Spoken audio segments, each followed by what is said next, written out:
வணக்கம். நான் உங்க friend Jaya Srinivasan. Welcome to veggies recipe. நம்ம இப்ப கோகுலாஷ்டமி பிரசாதம் ரெசிபிஸ் நம்ம பார்த்துட்டு இருக்கோம். இன்னைக்கு நம்ம வெஜ்ஜீஸ் ரெசிபி கிச்சன்ல உப்பு சீடை பண்ண போறோம். அதுக்கு தேவையான ப்ராசஸ்டு அரிசி மாவு, உளுத்த மாவுலாம் நம்ம முன்னாடியே ரெடி பண்ணியிருக்கோம். அந்த வீடியோ கூட நான் ஆல்ரெடி அப்லோட் பண்ணியிருக்கேன். நீங்க பார்த்துருப்பீங்கன்னு நினைக்கிறேன். இன்கேஸ் நீங்க பார்க்கலன்னா அந்த லிங்க் நான் டிஸ்கிரிப்ஷன்ல கொடுக்குறேன், நீங்க பாருங்க. நிறைய பேருக்கு உப்பு சீடை அப்படின்னா வெடிக்கும் அப்படின்னு சொல்லி கொஞ்சம் ட்ரை பண்றது கூட பயப்படுவாங்க. ஆனா இன்னைக்கு நம்ம இந்த மாவை நம்ம எந்த மாதிரி எடுத்துக்கணும், எப்படி மிக்ஸ் பண்ணணும், எப்படி உருட்டி போடணும், எப்படி பொரிக்கணும் அப்படின்னு ஒவ்வொரு ஸ்டெப்பும் சின்ன சின்ன டிப்ஸோட பார்க்க போறோம். இந்த மெத்தட்ல நம்ம பண்ணோம்னா உப்பு சீடை வெடிக்கவே வெடிக்காது. ஃபர்ஸ்ட் டைம் சேனலை பாக்குறீங்கன்னா ப்ளீஸ் சப்ஸ்கிரைப் பண்ணுங்க. பெல் ஐக்கானை கிளிக் பண்ணி ஆல் ஆப்ஷன் கொடுத்துட்டீங்கன்னா நான் போடக்கூடிய எல்லா வீடியோஸும் குயிக்கா உங்களுக்கு ரீச் ஆகும். வாங்க ஈஸியா இந்த டேஸ்டியான உப்பு சீடை எப்படி பண்றதுன்னு பார்க்கலாம். ஒரு பவுல் எடுத்துக்கலாம். அதுல நம்ம பதப்படுத்தி வச்சிருக்கோம் இல்லையா அரிசி மாவு, அது 1 கப் நான் எடுத்துக்கிறேன். நம்ம உளுத்தம் பருப்பை ட்ரையா வறுத்து அரைச்சி சலிச்சு வச்சிருக்கோம் பார்த்தீங்களா, அந்த பவுடர் உளுத்த மாவு இது 1 டேபிள் ஸ்பூன் நம்ம சேர்த்துக்கணும். எள்ளு 1 டீஸ்பூன் சேர்த்துக்கிறேன். நான் வெள்ளை எள்ளு சேர்த்துக்கிறேன். நீங்கள் கருப்பு எள்ளு வேணாலும் நம்ம ஆட் பண்ணிக்கலாம். இந்த மாதிரி எள்ளுலாம் நம்ம சேர்க்கும் போது நல்ல ஒரு தடவை செக் பண்ணிக்கணும், அதில் ஏதாவது சின்ன சின்ன கல் மண் ஏதாவது இருக்கா அப்படின்னு. இந்த மாதிரி உள்ளதுனால தான் நமக்கு சீடை வெடிக்கும். நான் அதை செக் பண்ணி வச்சிருக்கேன். தேங்காய் துருவல் 1 டேபிள் ஸ்பூன் துருவினது, இதுவும் அதே மாதிரி தான். நம்ம துருவும் போது அதோட ஓடு நாறு எதுவும் விழுந்துடாம சரியா இருக்கா அப்படின்னு பார்த்து செக் பண்ணிட்டு சேர்த்துக்கணும்.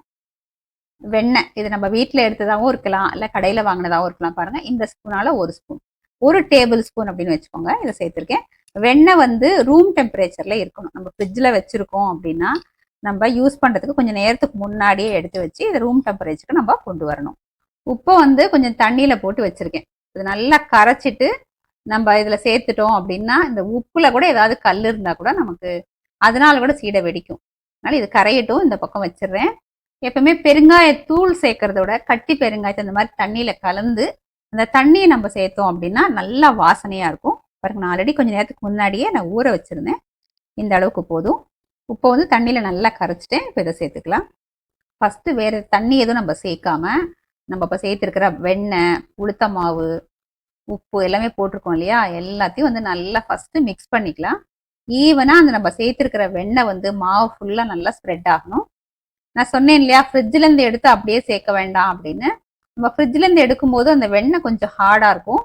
நம்ம என்ன மிக்ஸ் பண்ணாலும் அங்கங்க கொஞ்சம் கட்டி கட்டியா சின்ன சின்ன பீசஸா நின்றுடும். இப்படி நம்ம ரூம் டெம்பரேச்சர்ல இருக்கிறத போட்டோம் அப்படின்னா ஈவனா ஸ்ப்ரெட் ஆகும். மாவை இப்படி தேய்ச்சி விட்டு நம்ம மிக்ஸ் பண்ணோம்னா அந்த பட்டர் ஈவனா நமக்கு ஸ்ப்ரெட் ஆகும். பாருங்க, நல்லா மிக்ஸ் பண்ணியாச்சு. அப்படியே மணல் மணலா தெரியுது பார்த்தீங்களா. இப்போ நல்லா மிக்ஸ் ஆயிருக்குன்னு அர்த்தம். நம்ம சேர்த்துருக்கிற வெண்ணெய் கரெக்டா இருக்கா, இல்லை நம்ம நல்லா மிக்ஸ் பண்ணியிருக்கோமா அப்படின்னு செக் பண்ணணும். அப்படின்னா இப்போ இந்த மாவு இருக்கு இல்லையா, இதை நல்லா அப்படி கையால் இப்படி பிடிச்சிங்கன்னு வச்சுக்கோங்களேன், இந்த ஷேப் அப்படியே நிற்கும். நீங்கள் உதிர்த்து விட்டீங்கன்னா உதிர்ந்துடும். இந்த மாதிரி இருந்ததுன்னா நம்ம இதில் ஆட் பண்ணியிருக்கிற வெண்ணெய் போதும் அப்படின்னு அர்த்தம். நம்ம மாவும் நல்லா ஈக்குவலாக நல்லா ஸ்ப்ரெட் பண்ணியிருக்கோம் அப்படின்னு அர்த்தம்.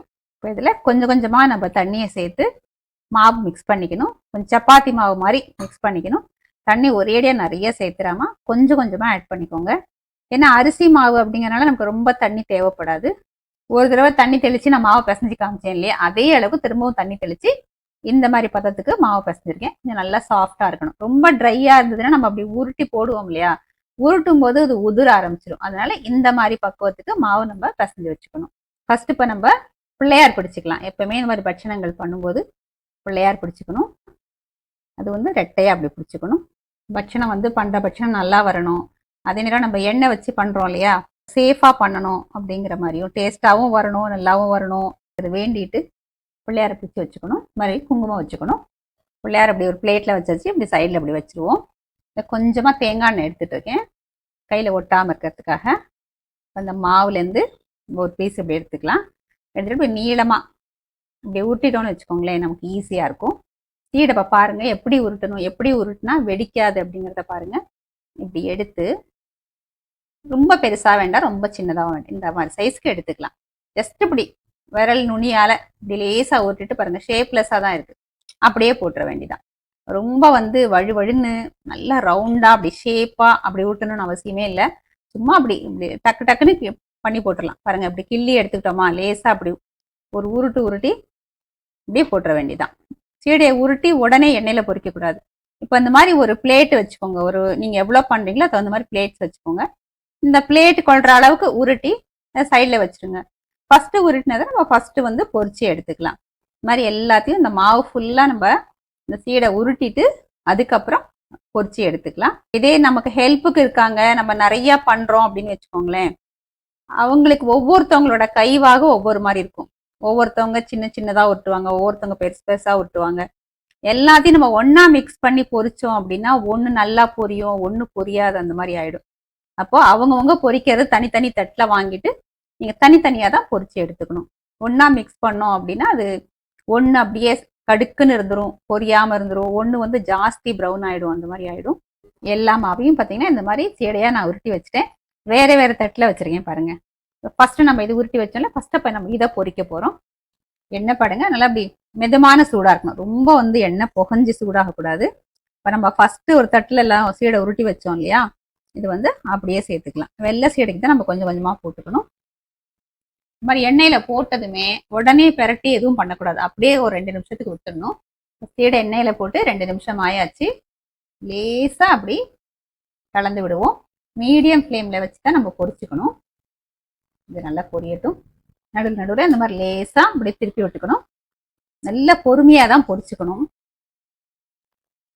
பாருங்க நல்லா பொரிச்சிட்டோம். இந்த ஓசை ஃபுல்லா அடங்கிடுச்சு பாருங்க. ஃப்ளேம் லோல வச்சு நம்ம பொரிச்சதுனால கலரும் வந்து நல்லா செவந்து போகாம கரெக்டா வந்திருக்கு. இப்ப இதை நம்ம எடுத்துருவோம். எண்ணெய் ஃபுல்லா நல்லா அப்படி வடிய விட்டுட்டு எடுத்துக்கலாம். எண்ணெயில இருந்து நம்ம எடுத்ததுக்கு அப்புறம் கூட இது ஒரு நேரம் கூட வரும், ஏன்னா அது சூடா இருக்கு இல்லையா, அதனால இன்னும் கொஞ்சம் டார்க்கா வரும். சத்தம் பாருங்க, நல்ல மொறு மொறுன்னு சூப்பரா இருக்கு.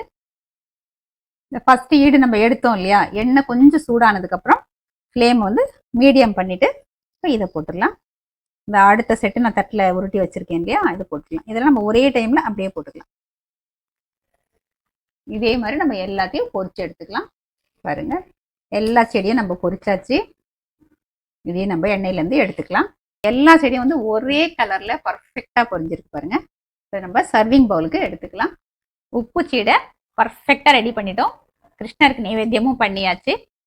எவ்வளோ ஈஸியா நம்ம ரெடி பண்ணிட்டோம் பாருங்க. சின்ன சின்ன டிப்ஸை தான் நம்ம ஃபாலோ பண்ணோம்.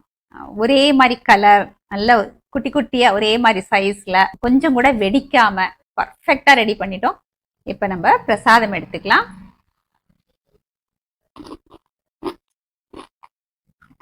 அப்படி மொறு மொறு மொறுன்னு இருக்கு. வாயில போட்டா அப்படி கரையுது. நல்ல அந்த வெண்ணெய் வாசனையோட, பெருங்காய வாசனையோட அருமையா இருக்கு. பிகினர்ஸ் கூட இந்த டிப்ஸை ஃபாலோ பண்ணி தைரியமா நீங்க சீடை பண்ணுங்க. இந்த வருஷம் உங்க கையால பண்ணி நீங்க கிருஷ்ணருக்கு நைவேத்தியம் பண்ணுங்க. ஒண்ணு கூட வெடிக்கவே வெடிக்காது, ரொம்ப சூப்பரா வரும். எப்படி வந்து எனக்கு கமெண்ட்ல சொல்லுங்க, லைக் பண்ணுங்க, உங்க ஃப்ரெண்ட்ஸ் அண்ட் ஃபேமிலியோட ஷேர் பண்ணுங்க. அடுத்த கோகுலாஷ்டமி ரெசிபியோட நாளைக்கு நான் உங்களை மீட் பண்றேன். தேங்க்ஸ் ஃபார் வாட்சிங்.